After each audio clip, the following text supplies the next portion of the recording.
नमस्कार, आप देख रहे हैं हमारा खास कार्यक्रम पहेली। आपके साथ मैं हूं नवजोत रंधावा। इस बार भी हम अपने कार्यक्रम की शुरुआत करेंगे एक पहेली से। तो हमारी आज की पहेली है, ऐसा कौन सा फल है जो मीठा होने के बाद भी बाजार में नहीं बिकता? तो आप ढूंढिए इस पहेली का हल। इसका जवाब हम आपको कार्यक्रम के आखिर में देंगे। तब तक रूबरू होते हैं आज की पहेली से। अगर जाने अनजाने आपसे कोई पाप हो जाए तो आप भगवान से माफी मांगकर प्रायश्चित करते होंगे या फिर गंगा स्नान से पाप का निवारण करते होंगे। इतने पर भी मन संतुष्ट ना हो तो चारों धाम की यात्रा पर जाते होंगे। फिर भी मन में टीस रह जाए तो किसी पुजारी से यज्ञ अनुष्ठान करवाकर पाप का निवारण करते होंगे। लेकिन पहेली के आज के सफर में आज हम आपको एक ऐसे स्थान के दर्शन करवाएंगे जहां के कुंड में स्नान करके आपको पाप से मुक्ति की गारंटी मिलती है। जी हां, बिल्कुल सही सुना आपने। राजस्थान के प्रतापगढ़ में एक कस्बा है जिसका नाम है अरनूद, और यहां लगती है महादेव की कचहरी। कहते हैं कि यहां के मंदाकिनी कुंड में डुबकी लगाते ही आपको मिलता है पाप से मुक्ति का सर्टिफिकेट। आखिर पाप और पुण्य के बीच उलझी एक ऐसी पहेली है जहां जाकर पाप भी पुण्य में बदल जाता है।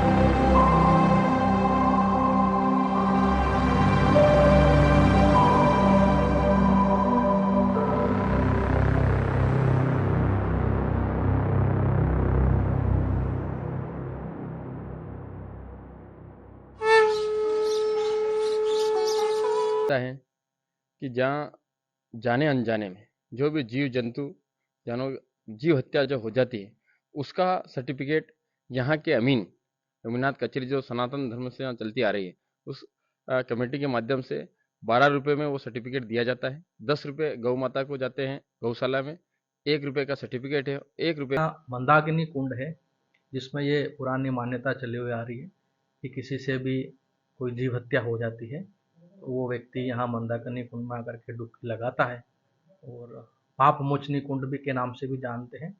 तो हमारे यहाँ अमीन साहब के द्वारा उसका एक सर्टिफिकेट सशुल्क दिया जाता है, जिससे माना जाता है कि डुबकी लगाने के बाद जो भी उससे जीव हत्या हो गई है तो उससे निवारण मिल जाता है। यहाँ न सिर्फ पापी का पाप यहाँ धुल जाता है बल्कि उस पर आधारित मुहर भी लगाई जाती है।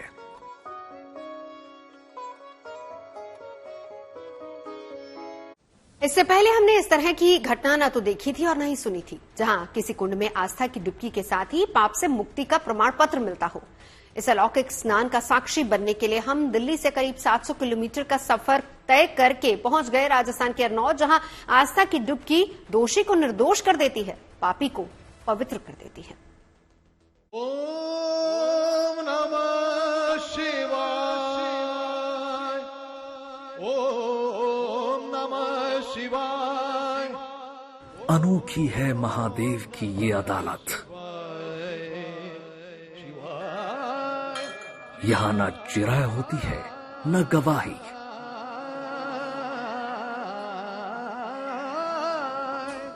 यहाँ सजा भी नहीं दी जाती, यहाँ सिर्फ मुल्जिम को बरी किया जाता है। बाकायदा एक सर्टिफिकेट जारी किया जाता है, वो भी अपराध से मुक्ति का, पाप से मुक्ति का। दावा किया जाता है कि जो भी ये प्रमाण पत्र हासिल कर लेता है वो समाज में खोया हुआ सम्मान और रुतबा भी दोबारा हासिल कर लेता है। त्रेता युग में ये स्थान रिंग ऋषि की तपोभूमि रही है, जिनके प्रताप से मंदाकिनी का यहां अवतरण हुआ। कथा है कि इसी पवित्र कुंड में स्नान करने से महर्षि गौतम को गौ हत्या के पाप से मुक्ति मिली थी। यह स्थान त्रेता युग में महर्षि श्रृंग के तपोस्थल तप और प्रताप से अवतरित गंगा मैया यहाँ अवतरित हुई थी। तब से आज तक पाप मुक्ति स्थान माना जाता है। गौतम ऋषि ने तपस्या की थी यहाँ पे प्राचीन काल में। उस समय यहाँ शिवलिंग स्वयं शिव जी यहाँ अवतार हुए थे और उस समय से ही शिवलिंग यहाँ पे स्थापित हैं। कई वर्षों पुराना है। इस स्थान से कई पौराणिक मान्यताएं जुड़ी हैं। कथा है कि ऋषि गौतम को गौहत्या का पाप लगा था। आत्मग्लानि से ऋषि का जीवन जल रहा था। कहते हैं कि तब ऋषि गौतम ने यहां पर्वत की तलहटी में महादेव की तपस्या की, जिससे यहां स्वयंभू शिवलिंग प्रकट हो गया, जिसकी पूजा यहां गौतम ऋषि ने की थी। शिव ने तपस्या से प्रसन्न होकर गौतम ऋषि से वरदान मांगने को कहा। कहते हैं कि गौतम ऋषि ने महादेव से खुद को गौहत्या के कलंक से मुक्त की याचना की। तब देवाधिदेव ने कहा कि आप यहाँ की मंदाकिनी कुंड में स्नान कीजिए, जो गंगा का ही स्वरूप है। इससे आपको गौहत्या के पाप से मुक्ति मिलेगी और जो भी यहाँ मंदाकिनी कुंड में स्नान करेगा उसे जाने अनजाने किए गए पाप से वो निष्पाप हो जाएगा। धीरे धीरे यहाँ परंपरा बन गई कि जिसने भी जाने अनजाने पाप किया हो वो मंदाकिनी कुंड में स्नान करके अपने गुनाह से मुक्त हो जाएगा। कहते हैं अनादिकाल से ही ये सिलसिला लगातार जारी है। यानी यहाँ महर्षि गौतम ऋषि का स्थान है। कल्प के पहले महर्षि गौतम ऋषि को गौहत्या का प्रायश्चित हुआ। वो प्रायश्चित इसलिए हुआ कि ब्रह्मा जी ने महर्षि गौतम ऋषि को कहा था कि इस पृथ्वी पे 108 उपलिंग स्थापित करना, 12 ज्योतिर्लिंग और 108 उपलिंग। इसलिए यहाँ पे 108 पूर्ण हुए। एक 7 वाले मंगलेश्वर का, 108वां गौतमेश्वर का है। फिर महर्षि गौतम ऋषि का प्रायश्चित निवारण हुआ, यहाँ विराजे। इस स्थान की मान्यता है कि गौतम ऋषि ने स्वयं तपस्या की थी और अपने तपोबल के आधार पर गौतमेश्वर महादेव जी को प्रकट किए थे। महर्षि गौतम ऋषि को गौ हत्या का पाप जब हुआ था तब उन्होंने इस मंदाकिनी कुंड में डुबकी लगाई थी, तो उन्हें गौ हत्या के पाप से मुक्ति हुई थी। मंदिर में सबसे पहले भक्तों को महादेव के दर्शन करने के लिए करीब 150 सीढ़ियां उतरकर नीचे की ओर जाना होता है। बारिश के सीजन में 50-60 फीट की ऊंचाई से 3 झरनों का पानी नीचे के कुंड में इकट्ठा होता है। इस कुंड को मंदाकिनी कुंड या पाप मोचनी कुंड कहा जाता है और इसी कुंड में स्नान करके जीवन में लगे कलंक की मिटने की मान्यता है। मंदिर प्रशासन दावा करता है कि किसी से अनजाने में पाप हो जाता है तो वो मंदाकिनी कुंड में डुबकी लगाने के बाद कसूरवार नहीं रह जाता, निष्कलंक हो जाता है, तन और मन निर्मल हो जाता है, पाप कर्म से मुक्त हो जाता है, वो पवित्र हो जाता है। जिसको भी जाने अनजाने में कहीं भी जीव जंतु किसी भी प्रकार की हत्या हो जाती है, उन्हें यहाँ डुबकी लगाने से पाप मुक्ति होती है। आवश्यकता होने पर उन्हें पाप मुक्ति प्रमाण पत्र दिया जाता है, जिसका शुल्क 12 रुपये है। 1 रुपया प्रमाण पत्र का है और 10 रुपये गौ माता के हैं और 1 रुपया मंगलेश्वर मंदिर को जाता है। अद्भुत मान्यताओं वाला सिलसिला सिर्फ यहीं खत्म नहीं होता। डुबकी लगाने के बाद मंदिर का ट्रस्ट श्रद्धालुओं से 12 रुपए लेकर उन्हें बाकायदा एक पाप मुक्ति सर्टिफिकेट जारी करता है, जिस पर बाकायदा मंदिर की मोहर लगी होती है। मंदिर परिसर में ही एक कार्यालय गौतमेश्वर कचहरी अमीनात बनी हुई है। यहां से पाप मुक्ति का प्रमाण पत्र दिया जाता है, जिस पर पुजारी और सरकारी मुलाजिम के दस्तखत होते हैं। कहते हैं कि पाप से मुक्त हो चुका व्यक्ति वो सर्टिफिकेट अपने समाज में दिखाता है तो समाज भी उसे बाइज्जत बरी मान लेता है, उसका बहिष्कार वापस ले लेता है, उसे दोबारा अपना लेता है। यानी उस व्यक्ति को कोर्ट कचहरी बरी करे या ना करे, लेकिन यहाँ आकर उसे अपने जुर्म से छुटकारा मिल जाता है। हमारे यहाँ गौतमेश्वर महादेव मंदिर की इतनी मान्यता है। आसपास के गुजरात से, मध्य प्रदेश से काफ़ी लोग आदिवासी समाज के और सर्व समाज के बाहुल्य जो भी यहाँ पर आते हैं, सभी काफ़ी अपने आस्था का परिचय दे करके, तो काफ़ी आस्था के श्रद्धालु आस्था अपनी बताने के लिए, यहाँ पर दर्शन करने के लिए, दर्शन लाभ लेने के लिए आते हैं। मंदिर के पुजारी दावा करते हैं कि यहां पर आजादी से लेकर अब तक उन सारे लोगों का रिकॉर्ड दर्ज है जिसने भी यहां से पाप मुक्ति का सर्टिफिकेट हासिल किया है।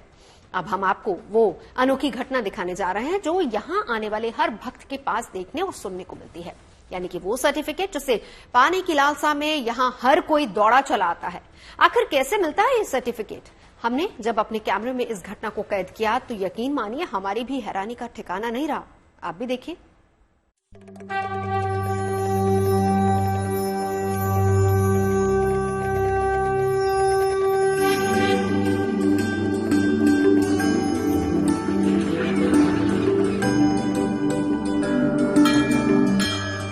जब हमने मंदिर प्रांगण में कदम रखा तो हमें चारों तरफ शिव का अलौकिक संसार नजर आया।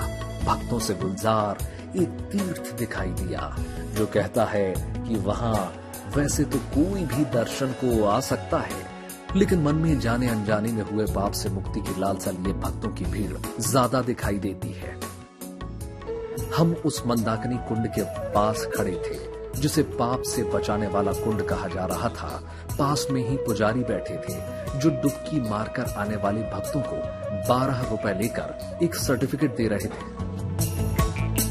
कहते हैं कि इस सर्टिफिकेट पर मंदिर के ट्रस्ट के साथ सरकारी अमीन करके दस्तखत होते हैं जिसे मंदिर का ट्रस्ट जारी करता है। हमारे सामने भी एक सर्टिफिकेट था जिसमें लिखा था, इन्होंने मंदाकिनी कुंड में स्नान कर लिया है, इन्होंने अपने पाप का प्रायश्चित कर लिया है, कृपया नए समाज में वापस ले ले। ये सिलसिला सुबह से लेकर शाम तक बदस्तूर जारी रहता है।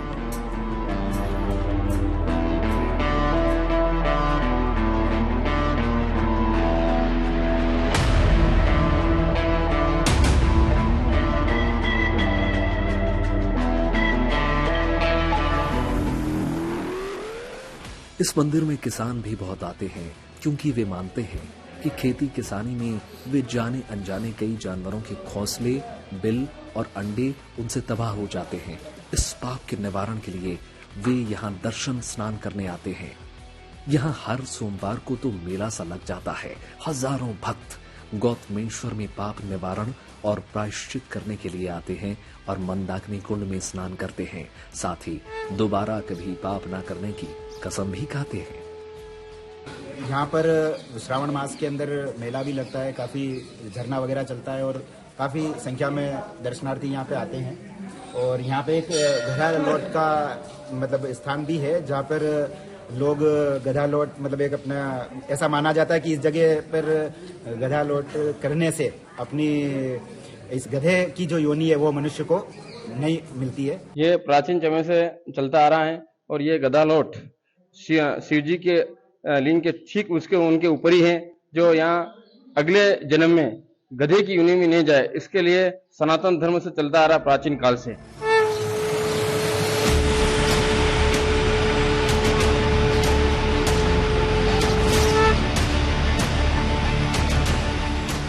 उज्जैन, हरिद्वार, प्रयागराज और गया में जो तर्पण और पिंडदान होता है, वही परंपरा यहाँ गौतमेश्वर धाम में भी निभाई जाती है।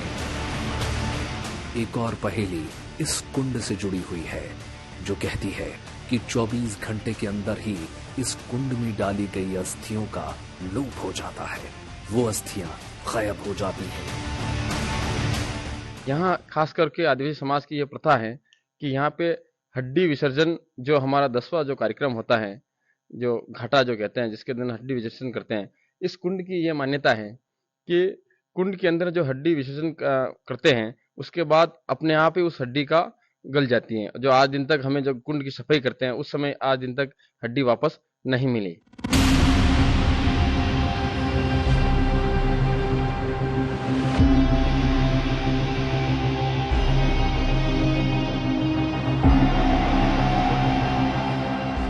शिव के इस दरबार को खंडित करने के लिए भी तमाम लुटेरों के द्वारा कोशिश की गई। कथा कहती है कि मोहम्मद गजनवी ने गौतमेश्वर महादेव की महिमा जानकर इस शिवलिंग पर आघात किया। यहाँ पे मोहम्मद गजनवी जो बादशाह था उसने आक्रमण किया। आक्रमण करने के बाद यहाँ पे घन से इसको मूर्ति को तोड़ने का प्रयास किया। इसमें से फिर मधुमक्खियाँ और दूध की धाराएं वगैरह निकली और उसकी सेना पूरी नष्ट हो गई। फिर उसने ये बाहर से मंदिर बनाया और मस्जिद टाइप उसी ने बना रखा मोहम्मद गजनवी बादशाह ने।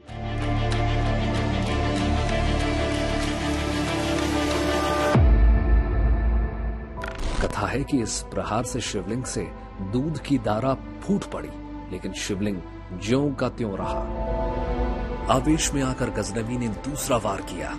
इस बार भी शिवलिंग को वो क्षति ना पहुंचा सका, लेकिन शिवलिंग पर इस प्रहार से शिवलिंग से दही और मक्खन निकलने लगा।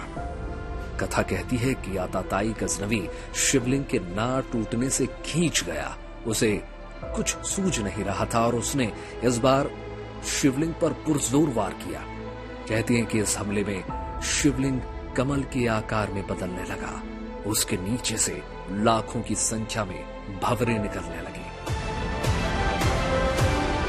कहते हैं भंवरों के आक्रमण से मुगलों की सेना में खलबली मच गई। कथा कहती है कि प्राणों पर संकट जानकर एक लुटेरे को भी शिव की शरण में आना पड़ा। महादेव से जान बख्श देने की फरियाद करनी पड़ी।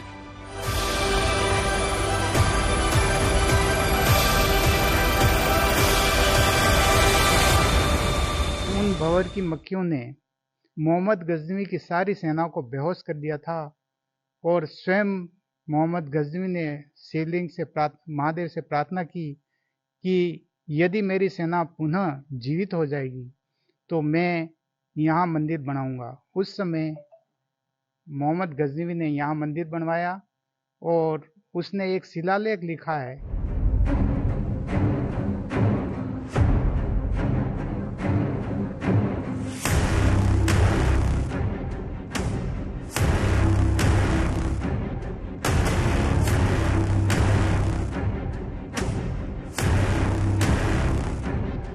कथा है कि गौतमेश्वर महादेव की महिमा जानकर गजनवी ने कहा था कि अगर मैं जीवित बच गया तो मैं आपके मंदिर का जीर्णोद्धार करवाऊंगा।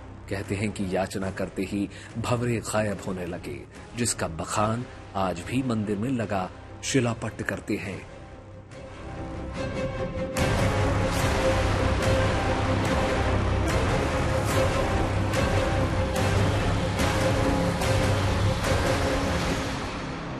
तो वो यहाँ आया, उसमें वो नंदीश्वर खंडित पड़ा हुआ है, उस खंडित नंदीश्वर खंडित किया, ऊपर से चट्टान गिरी ताकि उसको फोर्स दब चुकी। वहां से सीधा गौतमेश्वर मंदिर में घुसा, मोते घन मारा, मोती फट्टी उस भवन निकले, उसको काटे। फिर मालूम पड़े कि हिंदू धर्म सत्यता है। फिर बाहर के जो मीनारे कट मंदिर जो है, अंदर के मंदिर गुम्बद टाइप है, बाहर के मीनारे कट मंदिर है, ये उसी ने बनवाया।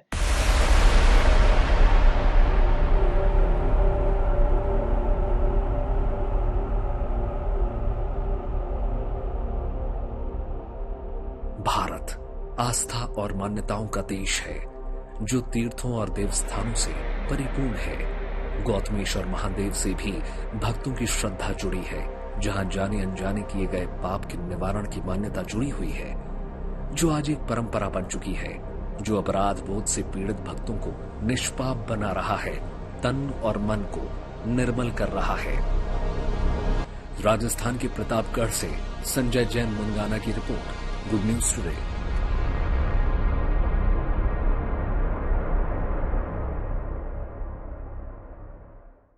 तो थी ना ये दिलचस्प पहेली। वैसे कार्यक्रम की शुरुआत में भी हमने आपसे एक पहेली पूछी थी। उम्मीद है कि अब तक आपने उसका जवाब ढूंढ लिया होगा। हमारी पहेली थी, ऐसा कौन सा फल है जो मीठा होने के बाद भी बाजार में नहीं बिकता? इसका सही जवाब है सब्र का फल। तो आज की पहेली में अभी के लिए बस इतना ही। देश और दुनिया की तमाम अच्छी खबरों के लिए आप देखते रहिए गुड न्यूज टुडे।